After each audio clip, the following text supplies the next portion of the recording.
Good morning everyone. आज का topic बहुत ही इंटरेस्टिंग है और आप में से बहुत सारे लोगों का व्हाट्सएप मैसेज मेरे पास आया कि मैम मुझे बताइए मेरी शादी कब होगी। राइट, सबसे ज्यादा पूछे जाने वाला क्वेश्चन। तो आज के इस पूरे वीडियो को अगर आपने अंत तक देख लिया तो आप बहुत आसानी से ये बता पाएंगे कि शादी कब होगी। फाइन। तो देखिए, शादी के लिए जिन भावों को चेक करते हैं बेसिकली वो होते हैं, लगन भी देखते हैं हम, इसके अलावा 7th house, 2nd house, 11th house को हम चेक करते हैं। इसका मतलब हुआ टोटल 4 हाउस हैं जिसके थ्रू हम ये पता कर सकते हैं कि आपकी शादी कब होगी।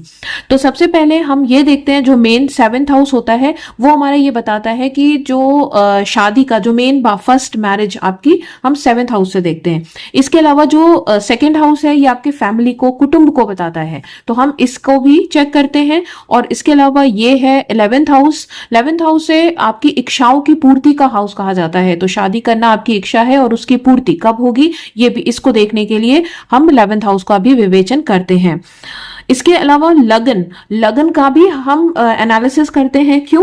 क्योंकि ये भावत भावम के अगर सिद्धांत से जाए तो ये जो 7th हाउस होता है इसका 7th है लगन, है ना। यहां से अगर हम चलें तो अगर 7वें हाउस से काउंट करेंगे तो ये 7th हाउस है, 7वें का 7वां, तो हम इसका भी एनालिसिस करते हैं। तो इन 4 हाउसेस को हम चेक करेंगे और बड़े आसानी से ये बता पाएंगे कि शादी कब होगी। तो सबसे पहले अगर आप इसको सीखना समझना चाहते हैं तो एक पेपर पेन जरूर अपने साथ रखिएगा। तो देखिए, सबसे पहले आप ये देखेंगे कि आपका जो 7th का लॉर्ड है, यानी इन चारों हाउसेस जो मैंने आपको बताया, 7th, 2nd, 11th और लगन, इन चारों हाउसेस में लिखी राशि और उनका जो लॉर्ड है आपको उसको अपने पास पहले लिख लेना है। जैसे अब यहाँ पे आप देख सकते हैं, यहाँ पे ये टॉरस लगन की है, तो पहले टॉरस के लिए यहाँ पे 2 लिखा हुआ है, तो 2 का लॉर्ड कौन होगा? देखिए, आपकी सुविधा के लिए मैंने यहाँ पर आपको राशियों का नाम और उनके हाउसेस बताए हुए हैं कि कौन सा, मतलब ये जो राशि है और उसके जो लॉर्ड हैं वो कौन होते हैं। ये बड़ा ही सिंपल होता है। इसमें हर राशि जो हर लॉर्ड है उसके लिए 2-2 हाउसेस हैं। सिर्फ मून और सन ऐसा होता है जिसके पास 1-1 हाउस होते हैं। तो ये क्लियर आपको पिक्चर यहाँ पे दिख रही है, आप इसको नोट कर सकते हैं। और इसी को देखकर आप यहाँ पर आपको डिसाइड करना होगा कि आपके पास कौन कौन से आपको प्लैनेट्स मिल रहे हैं। तो सबसे पहले अगर हम देखें तो हमारे 7th हाउस में 8 नंबर राशि लिखी है और इसमें 2, इसमें 12 और इसमें 3। तो इनके जो लॉर्ड हैं कौन कौन होंगे? तो 2 सेकंड के लॉर्ड होता है वीनस, राइट। वीनस के पास 2nd और 7th होता है, तो हमने वीनस ले लिया। इसके अलावा 8th का जो लॉर्ड होता है वो है मार्स, और 12th का जुपिटर, और 3rd का मर्क्यूरी। ओके, तो ये 4 हाउस लॉर्ड हमें मिल गए।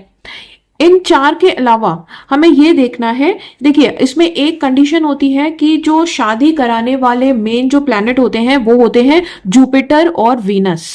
तो अगर इन 4 हाउसेस में आपका जुपिटर या वीनस का नंबर नहीं लिखा हुआ है तो आपको उनको अलग से आप उसको नोट कर लो, क्योंकि ये हमें चेक करना, उनको हमें चेक करना ही है। अगर शादी को देखना है तो हमें जुपिटर और वीनस को देखना ही देखना है। अगर आपको इन 4 हाउसेस में वीनस या जुपिटर का राशि नहीं मिला है तो भी आप उसे नोट करके अलग से रख लीजिए। लेकिन यहाँ पे हमें लकीली दोनों ही मिल गए हैं, वीनस भी और जुपिटर भी। ठीक है, तो हमने यहाँ पे हमें 4 हाउस मिल गए। इसके अलावा जो कोई भी घटना घटती है हमारी जिंदगी में, चाहे वो प्रॉपर्टी लेना हो या प्रॉपर्टी सेल करना हो या आपको शादी करना हो, तो ये सब कोई भी जो काम होता है, जो ट्रांसफॉर्मेशन आपकी जिंदगी में लेकर आता है, वो कराने वाला जो प्लेनेट होता है वो होता है राहु।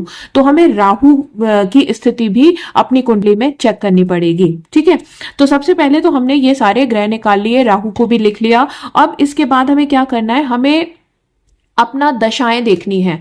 जो दशाएं, महादशा या प्रति अंतर दशा, सबसे पहले हमें ये चेक करना है कि जितने भी प्लैनेट्स हमने लिखे हैं उनमें से क्या किसी की दशा, प्रति अंतर दशा या कोई अंतर दशा चल रही है। अगर चल रही है तो शादी का योग बन रहा है। ठीक है, तो अगर मान लीजिए कि इनमें से किसी की भी दशा नहीं चल रही है तो हम फिर उसके बाद अंतरदशा चेक करेंगे। अगर किसी की अंतरदशा भी नहीं चल रही है तो हम प्रति अंतरदशा चेक करेंगे, और अगर हमें वो प्रति अंतरदशा या कोई भी एक दशा मिल जाती है तो उसके बाद हम जुपिटर का ट्रांजिट चेक करते हैं। ठीक है, राहु का और जुपिटर का ट्रांजिट चेक करते हैं, और जैसे ही उसको हम हिंदी में गोचर कहते हैं, जिस समय राहु और जुपिटर आपके वीनस या इनमें से किसी भी एक प्लैनेट को क्रॉस करेगा, राइट, उस समय आपकी शादी होगी, वो ही होगा आपकी शादी का एग्जैक्ट टाइम। और अगर आप ट्रांजिट नहीं चेक कर पा रहे हैं, if you are not that much expert, तो आप एक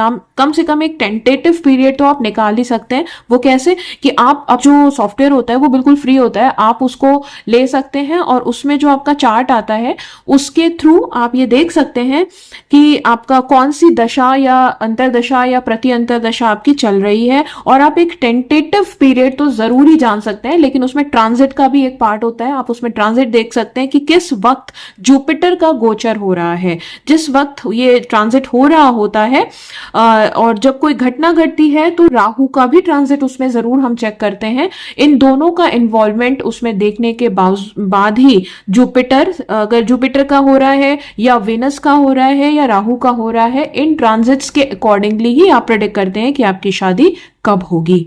तो ये था एक कोशिश आपको ये बताने की कि आपकी शादी आखिर कब होगी। ठीक है, इसके अलावा अगर कोई क्वेश्चन है तो आप उसे कमेंट सेक्शन में बता सकते हैं मुझे, और अगर अपनी कुंडली का विवेचन आपको मुझसे कराना है तो आप पर्सनल बर्थ डिटेल मुझे व्हाट्सएप कर सकते हैं। सो थैंक्स, अगली बार फिर मिलेंगे किसी नए टॉपिक, किसी नए वीडियो के साथ। तब तक के लिए थैंक यू सो मच।